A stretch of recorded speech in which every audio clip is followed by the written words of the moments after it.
Muganda wange okola bulungi nnyo okubeera ng'otega okuwulira obubaka buno ate n'omala n'obusindikira banno. Amannya Catherine, omubuulizi w'enjiri. Olwaleero enjiri nno ngenda kugiggya mu kitabo kya Lukka 12. Nja kutandikira ku lunyiriri, lujja kuba lwa 8 nsome n'olw10. Wagamba bwe bati, era mbagamba nti buli alinjatulira mu maaso g'abantu, oyo omwana w'omuntu naye alimwatulira mu maaso g'abamalayika ba Katonda. Naye anneegaanira mu maaso g'abantu alyegaanirwa mu maaso g'abamalayika ba Katonda. Na buli muntu ayogera ekigambo ku mwana w'omuntu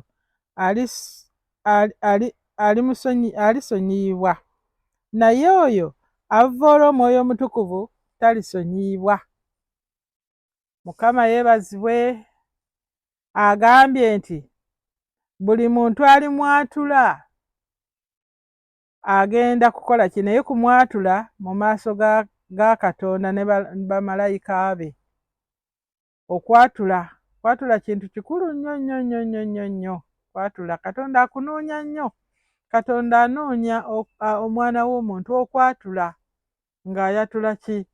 Ng'ayatula ebibi bye byakoze eri Katonda, ate ng'ayatula Yesu Kristo okubeera omulokozi we. Mujjukire Adamu ne Eva bwe baagwa beekweka, Katonda n'ababuuza ebibuuzo, naye yali abanoonyamu kwatula bibi byabwe, kibi kyabwe kye bakoze nga kyanoonya. Era yali azze balabe engeri gye bagenda okukikwataganyaamu asobole okubakubirawo ekkubo ery'okulokoka.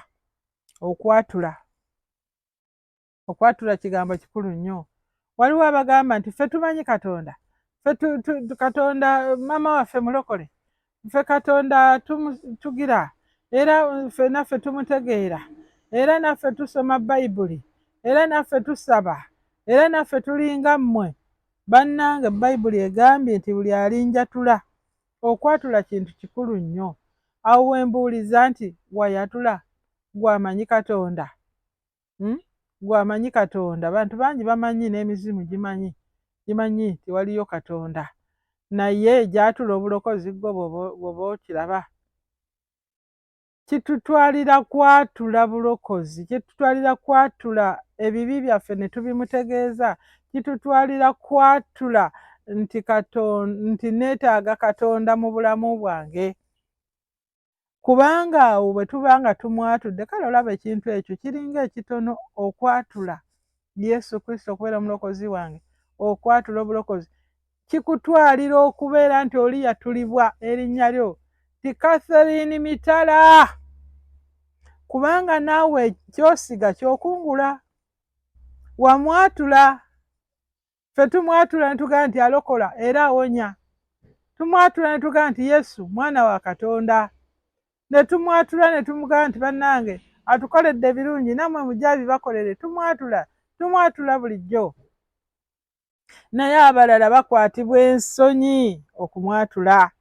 N'agamba nti bannange omwami, ate abaana, ate bazadde bange, kyokka abeera eri wala. Bazadde be bali Masaka, ye ali Mbale naye ng'abatya. Abatya. Ate bwe nayatula obulokozi bajja kungoba mu kika. Ate bwe nayatula Yesu, ate tulina eddiini eyawaka. Mugirina naye mwayatula. Okwatula kintu kikulu nnyo. Abantu bakibuusizza amaaso, naye olaba ekigenderako naawe kwatulibwa. Bw'oyatula nti Yesu Kristo ye Mukama, naye eri bwe tuliba nga tutuuse eri ng'ayatula erinnya lyo. Lwaki tewandyagadde erinnya lyo lyatulwe? Lwaki tewandyagadde nawe erinnya lyo balisome? Lwaki tewandyagadde nti mu maaso g'abamalayika ba Katonda gw'otidde bantu n'otojjukira nti kino kiriko ekigenderako, kiriko ekiddako, kiriko empeera yakwatulibwa. Nti y'oyo omukyala eyabuliranga enjiri, nti y'oyo omukyala eyanjatula ku lunaku luli. Bannange nga kiriko empeera nnene. bamalayika ye gwe bamanyi, bamalayika ba Katonda gwe okubeera ng'erinnya lyo lyatuddwa. Tuyinza n'okuba nga tukyali eno naye nga lyayatulwa dda. Kyo kituufu ate bwe tulokoka ne twatula obulokozi eri nga n'amannya gaffe gaatulwa nti oyo Kaseriini mumujja mu bitabo by'abafu, mumuwandiike mu by'abalamu. Olaba bwe bakwatudde mu maaso g'abamalayika, nga kyamaanyi. Bamalayika nze sirabangako ku malayika, naye okusinziira Bayibuli bwe boogerako bantu batukuvu, bamalayika batukuvu, bamalayika b'amaanyi, beegombebwa. Era abantu bagamba bannaabwe nti olinga malayika. Abasajja bwe baba bakwana abakyala nga bagaanye, babawaana ne babagamba nti gwe oli malayika wange. Tegeeza malayika yeegombebwa, naye gwani okukwatula? Nzaani gwe baatula mu maaso g'abamalayika ba Katonda? Nzaani gwe baatula n'erinnya lyange nalyo ne ligendayo? Era n'agamba naye anneegaanira mu maaso g'abantu n'omugaana, ne tufuba ne tubuulira enjiri ng'eno. Bannaffe ne babeera ku nguudo ne bakuba zikulusedi. Jjajjaawo n'akugamba lokoka, lokoka mwana wange, va mu mize egyo, va mu bibi ebyo. Mukyala we akwesibyeko, omwami we akwesibyeko, omwannyoko oyo akwesibyeko, oyatule. Kwatula kintu kinene nnyo, ekwatula kintu ky'amaanyi, tukinyoomera awo. Bw'ogamba nalokokera mu mutima, nalokokera mu mutima, ojja kugulokokeramu kale, naye ate kino ekyokwatulwa mu maaso g'abamalayika ogenda kubanga okifiiriddwa. Naye alinneegaanira ogaanye nti gundi munnange enjiri tugimaze gibuulira, obadde osazeewo ki? Nti nkyali, nti munnange enjiri yiino ogiwulidde nti kamale okubuuza omwami. Mwatudde ebintu bingi, twatula ebintu bingi. N'oyatula bampa ebbiya, n'oyatula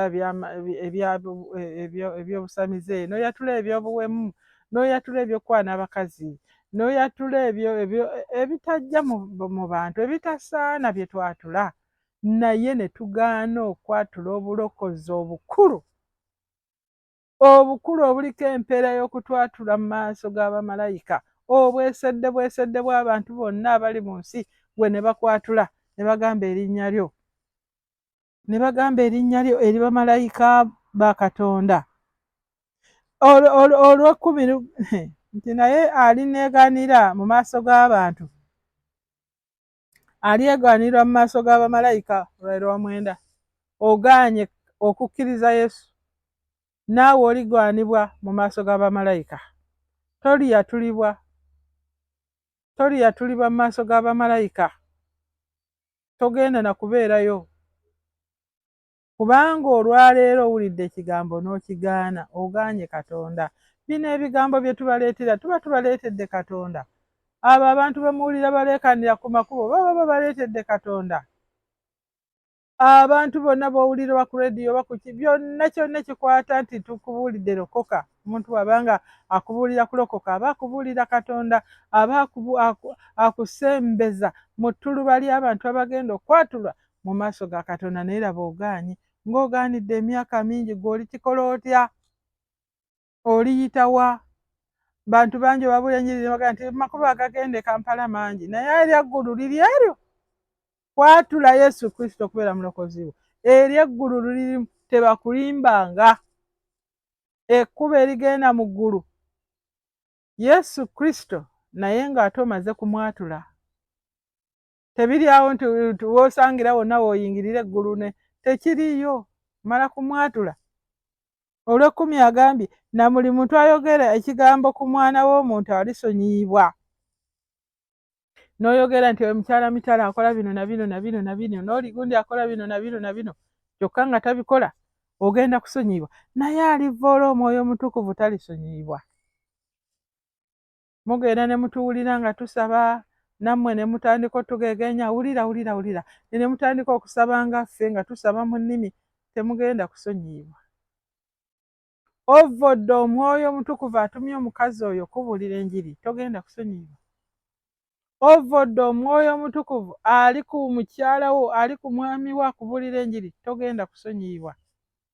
Alisonyiyibwa yalwa oyo amwatula atamukwatirwa nsonyi. Katonda waffe si katonda w'emmanju. Katonda waffe katonda musana, ng'omusana bwe tutasobola gwegaana. Ne katonda waffe bw'ali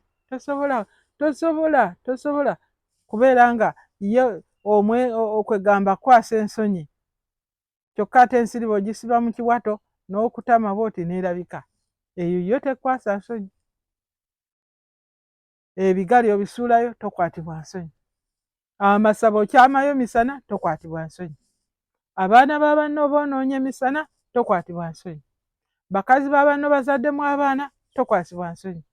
Babba ba banno batutte tokwasibwa nsonyi.